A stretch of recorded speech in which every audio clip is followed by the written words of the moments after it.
சத்திய வசன நிகழ்ச்சியை பார்த்து கொண்டிருக்கும் ஏராளமான அன்பு நெஞ்சங்களுக்கு இயேசு கிறிஸ்துவின் நாமத்தினாலே வாழ்த்துதல்களை தெரிவித்துக் கொள்கிறோம். இன்றும் எங்களோடு இணைந்து இந்த நிகழ்வுகளை கண்டு உங்கள் கருத்துக்களை பகிர்ந்து கொண்டு எங்களோடு பயணிக்கும்படி அன்போடு உங்களை கேட்டுக்கொள்கிறோம். நேற்றைய தினத்திலே ஞானத்தை குறித்து நாங்கள் அறிவும் ஞானமும் என்ற தலையங்கத்தின் கீழே காரியங்களை பார்த்தோம். இந்த நாளிலே அதை தொடர்ந்து நாங்கள் அறிதலும் புரிதலும் என்பதை குறித்து நாங்கள் பார்க்க போகின்றோம். பொதுவாக ஒவ்வொரு கிறிஸ்தவனும் அறிந்து வைத்திருக்கின்ற அல்லது மனனம் செய்திருக்கின்ற ஒரு வசனம் இருக்கின்றது. நீதிமொழிகள் 9:10. கர்த்தருக்கு பயப்படுதலே ஞானத்தின் ஆரம்பம், பரிசுத்தரின் அறிவே அறிவு. இந்த வசனத்தை நாம் ஆராயும் போது முதல் பகுதியிலே கர்த்தருக்கு பயப்படுதலே ஞானத்தின் ஆரம்பம் என்று குறிப்பிடப்படுகின்றது. இந்த பகுதியிலே பயம் என்பது என்ன? பயம் என்பது தேவனை குறித்தான ஒரு கனத்தை குறிக்கின்றது. தேவனுடைய மகத்துவத்தை, அவருடைய உன்னதத்தை, அவர் சர்வ வல்லவர், அவர் மகிமை பொருந்தியவர், அவர் எல்லா புத்திக்கும் மேலானவர் என்ற அந்த அறிவு எங்களிடையே வரும் பொழுது நாங்கள் அவரை நோக்கி அந்த ஒரு மதிப்போடு கூடிய ஒரு பயத்தை அது எங்களுடைய இருதயத்திலே உருவாக்கும். அதுதான் அந்த பயம். கனத்தோடு மதிப்போடு அவருடைய உன்னத நிலையை உணர்ந்து நாங்கள் கொண்டிருக்கின்றதான ஒருவித பயம்தான் அந்த பயம். அடுத்து நாம் கேட்க வேண்டிய கேள்வி, தேவ பயம் என்னில் ஏற்படுவது எப்படி? நான் எப்படி தேவ பயத்தோடு வாழ்வது? இது ஒரு முக்கியமான ஒரு காரியம். நாங்கள் ஒருவர் மீது கனம் அல்லது மதிப்பு கலந்த பயத்தை நாங்கள் கொண்டிருக்க வேண்டும் என்று சொன்னால் அவரை அறிந்திருந்தால் மாத்திரம் போதாது, அவரை புரிந்தும் வைத்திருக்க வேண்டும். அறிதலும் புரிதலும். அறிவது என்பது என்ன?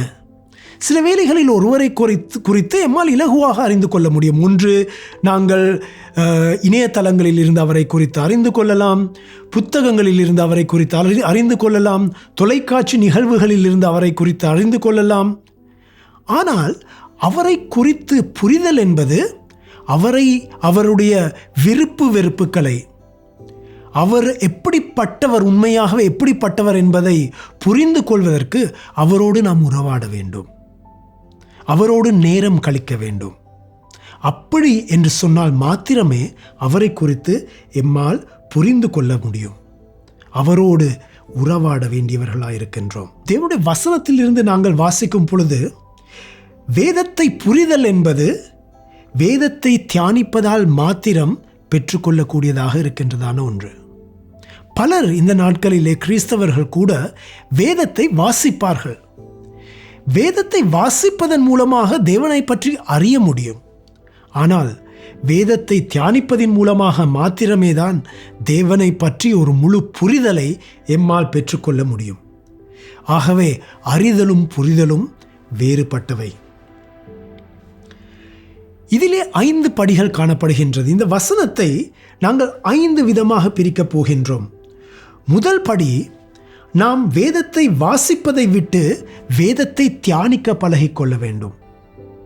வேதத்தை தியானிக்கும் பொழுது தேவன் யார் என்பதை மாத்திரமல்ல, தேவன் எப்படிப்பட்டவர், அவருடைய குணாதிசயம் எப்படிப்பட்டது, அவர் எம்மோடு எவ்விதமாக உறவாட விரும்புகின்றார், அவருக்கு விருப்பமான காரியங்கள் எவை, அவர் வெறுக்கும் காரியங்கள் எவை என்பதை குறித்து எம்மால் புரிந்து கொள்ள முடியும்.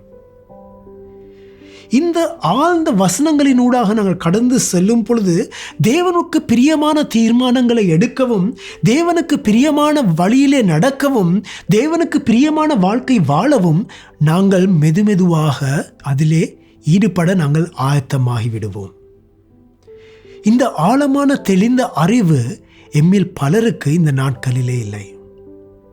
நாங்கள் வேதத்தை வாசிப்பதன் மூலமாக தேவனுக்கு பிரியமான வாழ்க்கை வாழ முடியும் என்பதை சொன்னால் அதிலே ஒரு சிறிய ஒரு பிரச்சனை இருக்கின்றது.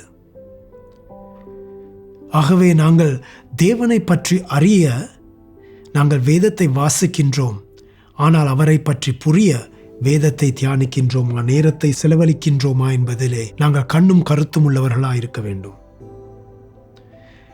நாங்கள் வேதத்தை தியானிக்கும் போது பகுத்தறிவை பெற்றுக்கொள்கின்றோம். தெளிவான யுக்தியுள்ள புத்தியை பெற்றுக்கொள்ளுகின்றோம். முக்கியமான தெரிவுகளை ஞானத்தோடு மேற்கொள்ள அது எங்களுக்கு உதவி புரிகின்றது. இன்றைய உலகத்திலே ஒரு மனிதன் ஏறத்தாழ 35,000 தீர்மானங்கள் எடுக்கின்றான் என்று கணிப்பீடுகள் குறிப்பிடுகின்றன. அதிலே ஏறத்தாழ ஒரு 5,000 தீர்மானங்கள் மிக மிக முக்கியமான தீர்மானங்கள், வாழ்க்கையை வழிநடத்துகின்ற தீர்மானங்கள். இந்த தீர்மானங்களை சீராக ஆராய்ந்து எடுக்க ஞானம் தேவை. அந்த ஞானம் வேதத்திலிருந்து தேவை. வேத வார்த்தையானது அழியாத வார்த்தை. வேத வார்த்தையானது தேவனுடைய வார்த்தை. அது உயிர் கொடுக்கின்றதான வார்த்தை. தேவ ஞானத்தோடு நாம் செயல்படும் பொழுது அவர் எம் காரியங்களை வாய்க்க பண்ணுகின்றவராயிருக்கிறார். அவருடைய பலத்த கரத்துக்குள் நாம் அடங்கி இருக்கும் பொழுது தகுந்த நேரத்திலே அவர் எங்களை உயர்த்துகின்றவராயிருக்கின்றார். அவருடைய வழியிலே நாங்கள் உற்சாகத்தோடு, தெரிவோடு, ஒரு முன்னோக்கோடு நாங்கள் நடக்கும் பொழுது அவர் அதற்கான பயன்களை எங்களுக்கு தருகின்ற தேவனாயிருக்கின்றார். ஆகவே இந்த நாளிலே நாங்கள் தேவனுடைய வார்த்தையை வாசிக்கும் பொழுது அதிலேதான் தேவனுக்கு உகந்த ஞானம் அடங்கியிருக்கின்றது என்பதை அறிந்து கொள்வோம். முதலாவது, தேவனுடைய வசனத்தை வாசிப்போம். அடுத்தது, அதை தியானிப்போம். மூன்றாவது, அதிலுள்ள ஆழ்ந்த சத்தியங்களை உணர்வோம். உணரும் பொழுது தேவனுக்கும் எனக்கும் இடையே இருக்கின்றதான அந்த உறவிலே ஒரு பெரிய மாற்றம் ஏற்படுகின்றது. தேவன் யார் என்பதை நான் அறிந்து கொள்ளுகின்றேன். நான் யார் என்பதையும் நான் அறிந்து கொள்ளக்கூடியதாக இருக்கின்றது. என்னையும் தேவனையும் நான் முழுவதுமாக அறியும் பொழுது தேவன் எவ்வளவு மகத்துவம் உள்ளவர், அவர் எவ்வளவு உன்னதமானவர் என்பதை நான் உணரும் பொழுது அவரிலே எனக்கு ஒரு பயம் ஏற்படுகின்றது, ஒரு பக்தி ஏற்படுகின்றது, ஒரு கனம் ஏற்படுகின்றது. அந்த கனத்தோடு கூடிய ஒரு சிந்தனை என்னுடைய செயல்பாடுகளை மாற்றுகின்றது, தீர்மானங்களை மாற்றுகின்றது, நான் சிந்திக்கின்ற விதங்களை, தெரிவுகளை மாற்றுகின்றது. அதன் மூலமாக ஆண்டவர் ஞானமுள்ளவனுக்கு ஐஸ்வர்யத்தை, கனத்தை, தெளிந்த புத்தியை, நல் யுக்தியை, விவேகத்தை தருகின்றவராயிருக்கின்றார் என்று வசனம் குறிப்பிடுகின்றது.